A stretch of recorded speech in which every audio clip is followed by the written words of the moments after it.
Welcome to the Medium in the Middle podcast. I'm your host, Stephanie, the Medium in the Middle. On this podcast, I share my journey as a developing psychic medium, as a Reiki master teacher, as an Akashic record practitioner, and anything else that's thrown my way. Hello, Middlers. Hello. Welcome to episode 167. My name is Stephanie. I am the Medium in the Middle. And re-listening to that intro reminded me that I have to change it. It's on my to-do list, folks. It is on the to-do list. But happy Wednesday, everybody, or whenever you are listening to this. It is a fun week over here at Medium in the Middle HQ.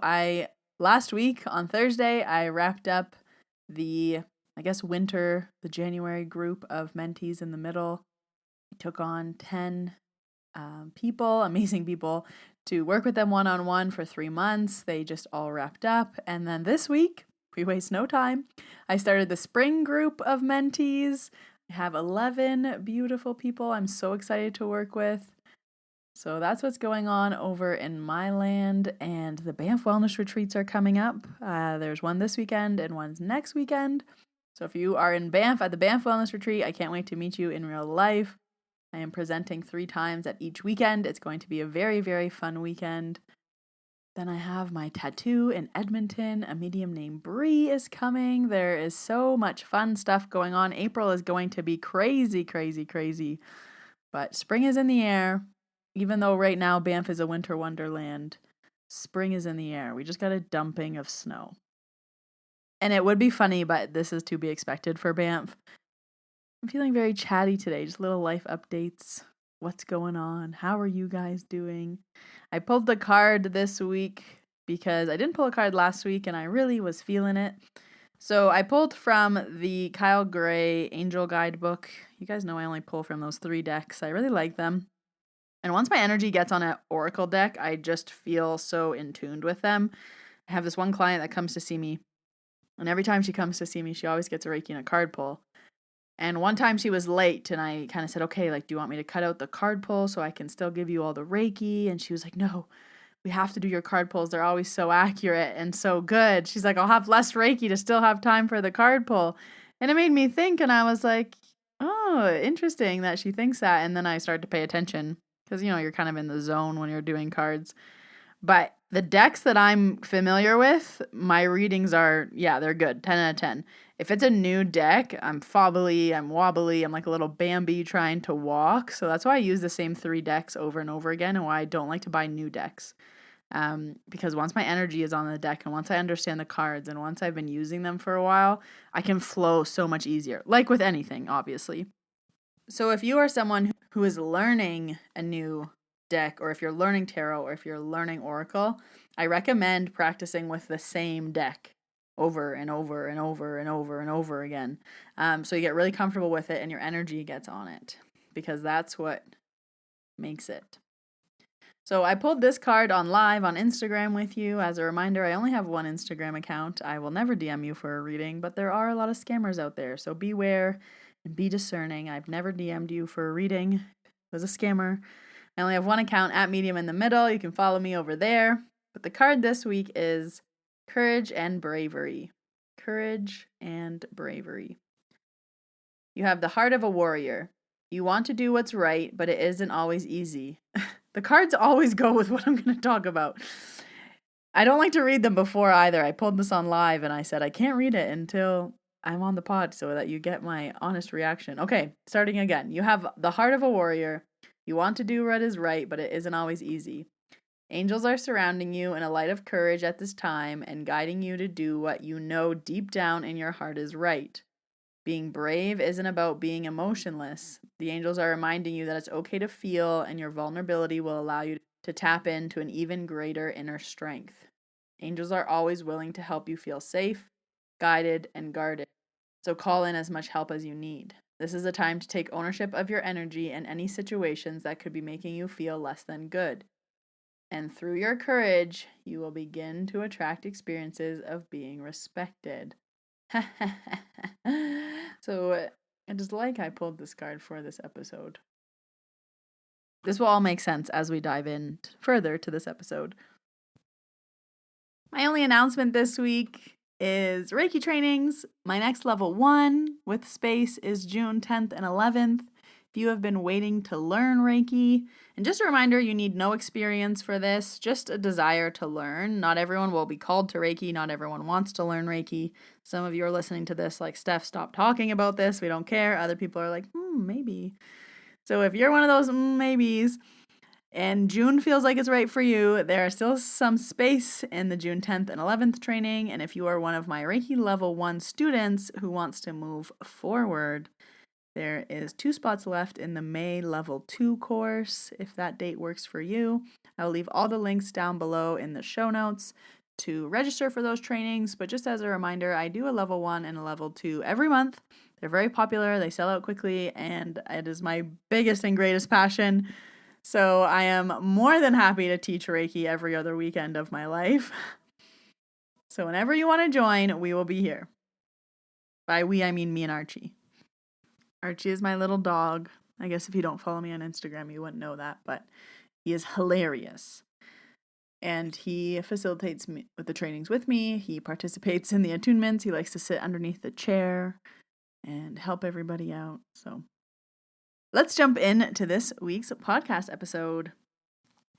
I've had this conversation so many times the last couple of weeks. I had to bring it to the podcast as a duty.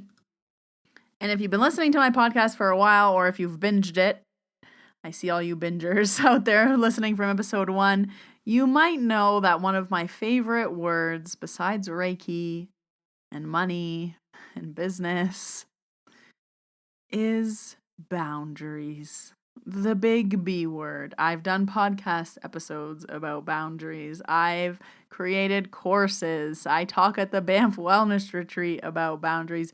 They are so important, and I don't want people to sink in this lifetime or doing spiritual work.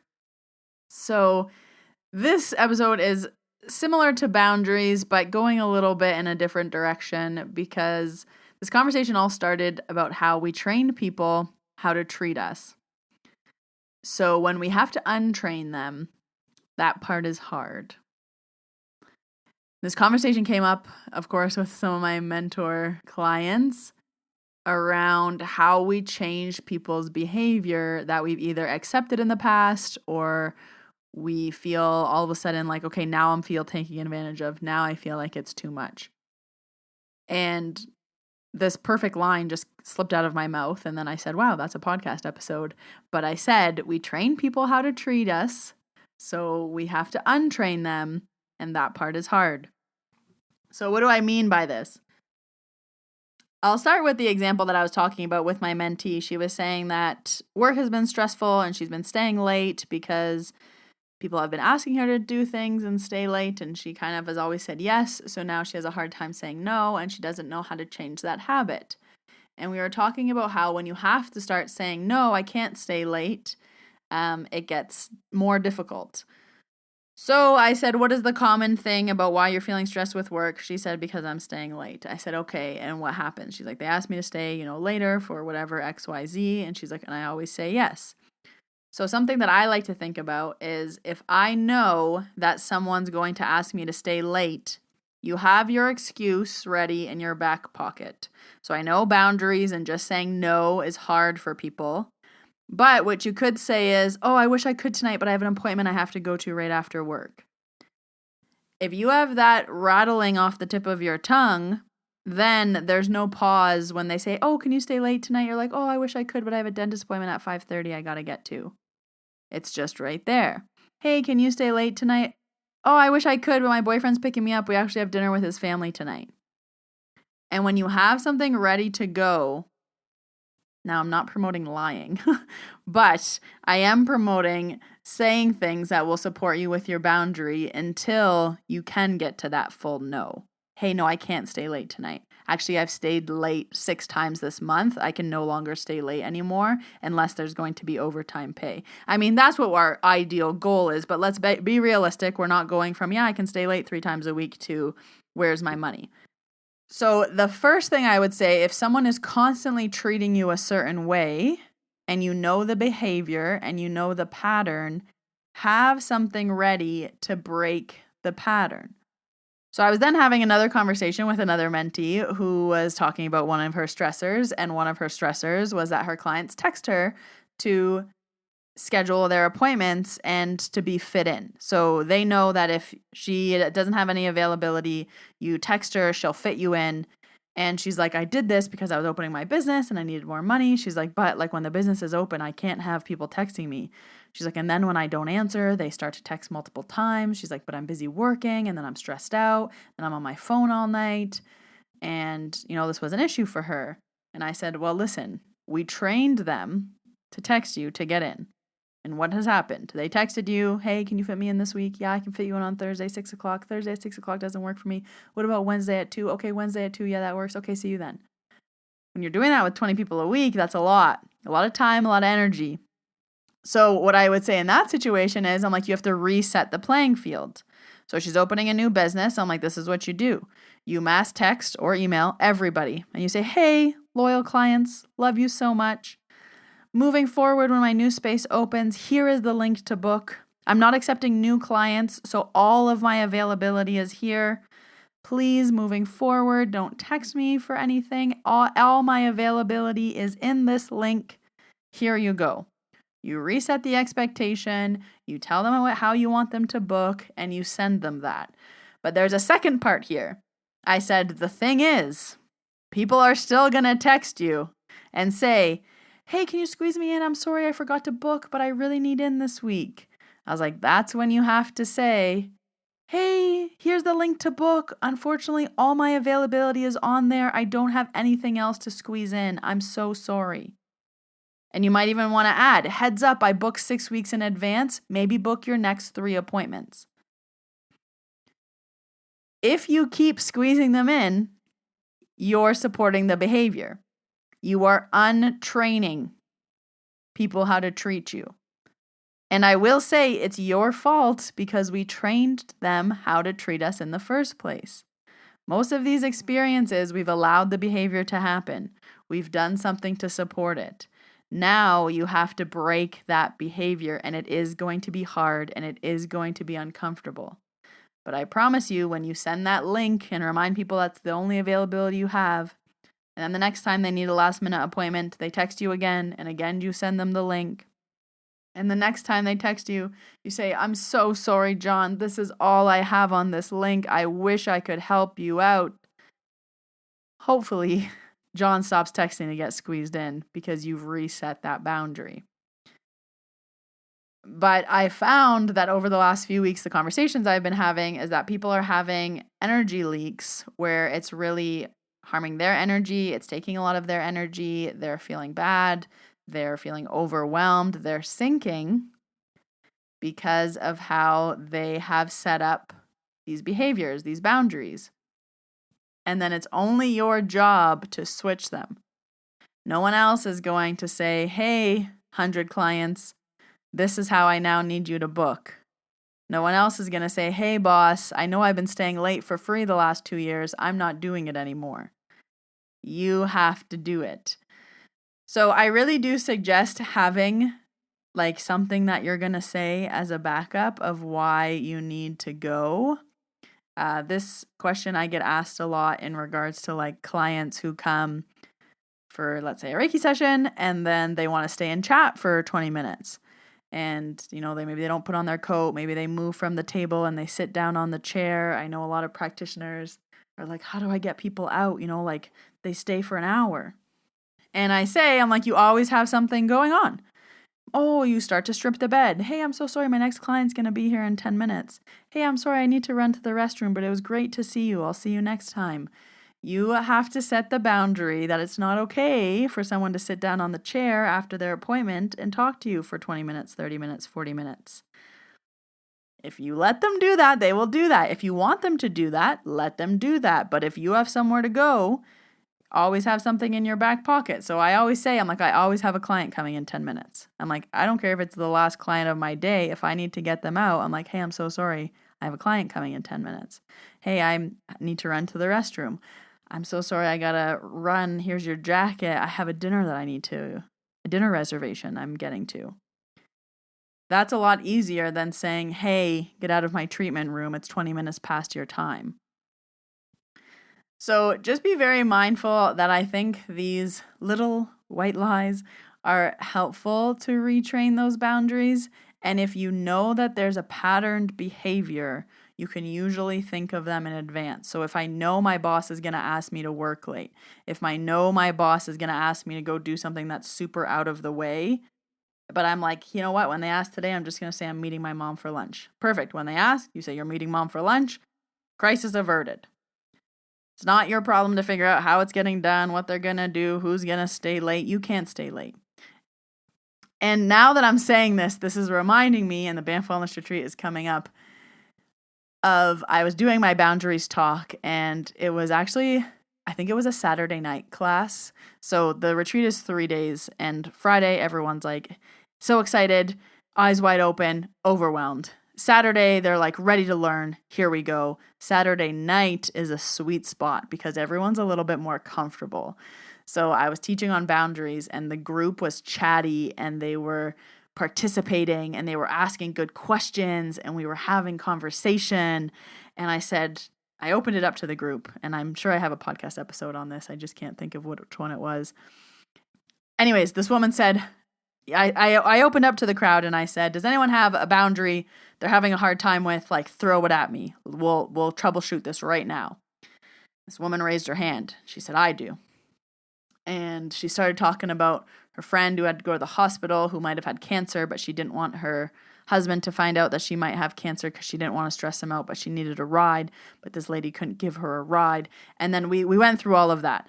Then she was talking about how she's the president of a board, but they don't have enough board members, and no one wants to be a board member, and she can't step down from being president, because if she steps down from being president, then no one's president and no one's on the board.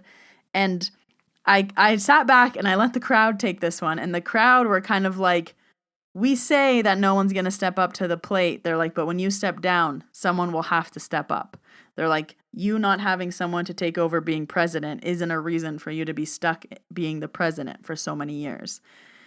And it was really interesting because as the crowd was saying this to her, the moms started to put up their hands, and they started to say, well, if I don't do family dinner on Sundays, then no one will do family dinner, then the family's not getting together.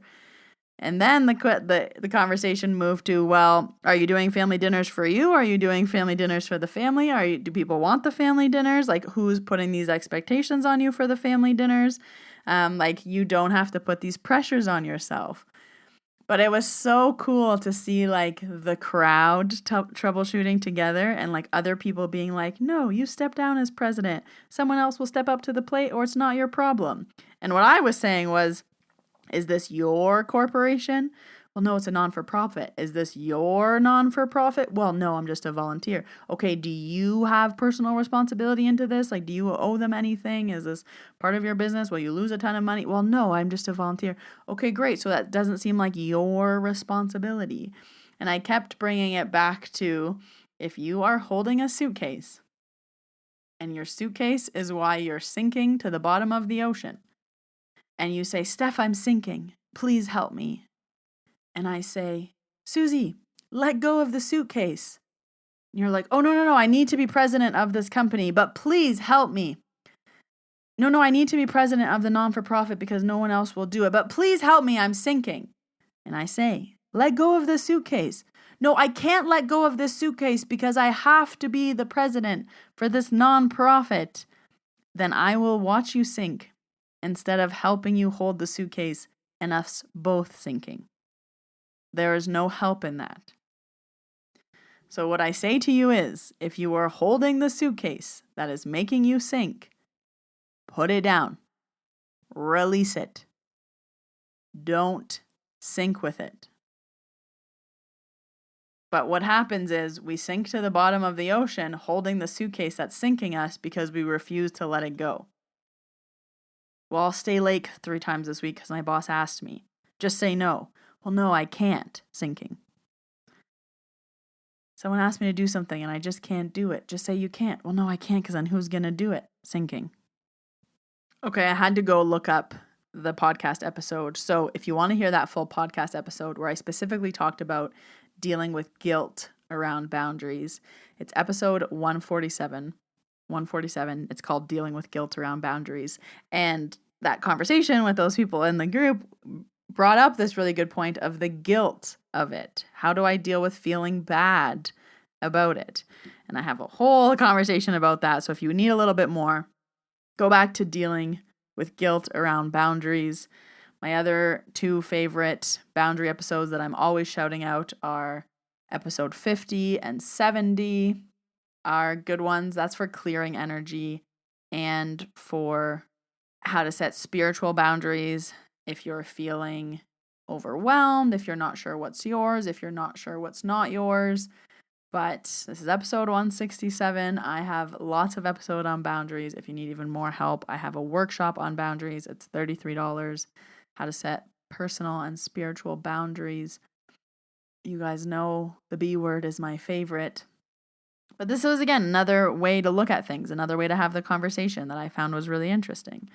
So here's my reminder to you. 2 reminders. Let go of the suitcase that is sinking you. Let it go. It's not yours. It's not yours. You don't own that non-for-profit. Number 2, we train people how to treat us. No, I'm going to say this to you. You train people how to treat you. So when you need to untrain them, that's going to be hard, but worth it. So worth it. If you keep doing the same behaviors, you're going to keep getting the same results. If you want new results, change your behaviors or sink to the bottom of the ocean. Those are your 2 choices. Are you going to sink or are you going to change? So that is the conversation I'm bringing to you this week. Maybe send this episode to someone sinking. Send this episode to that person who has a hard time with boundaries. Give them the little nudge to have something in their back pocket. Sorry, boss, I can't stay late tonight because I'm listening to episode 167 of the Medium in the Middle podcast so I can learn how to untrain you from treating me this way because I've accepted this behavior for so long, but I'm no longer accepting it anymore. If you haven't already, please rate the podcast, leave it a review wherever you are listening. If you are listening on Spotify, there's 3 little dots and then it'll say rate this podcast and you can give it a little 5 stars. I really, really appreciate it, helping this podcast grow. It's been almost 4 years on the pod. August will be 4. I have to plan a birthday party. I have to do something. I don't know what's going on, but I will keep you posted. I have a few months to plan that. If you want to book an appointment with me for Reiki, PSYCH-K, any of my courses, if you want to get on the wait list for any of the mentorship or anything like that, all on my website, themediuminthemiddle.com. I'll leave that all linked down below in the show notes. If you want to come see me in real life, come to Banff, Alberta. It's a beautiful place, full of snow right now, but still very beautiful. I do in-person Reiki as well. You can book that in. All the links are down below in the show notes. But until next Wednesday, Middlers, when I see you in your ears, hope you have a wonderful week. I hope this episode was helpful. Come back and listen whenever you need. Bye, everybody. Bye.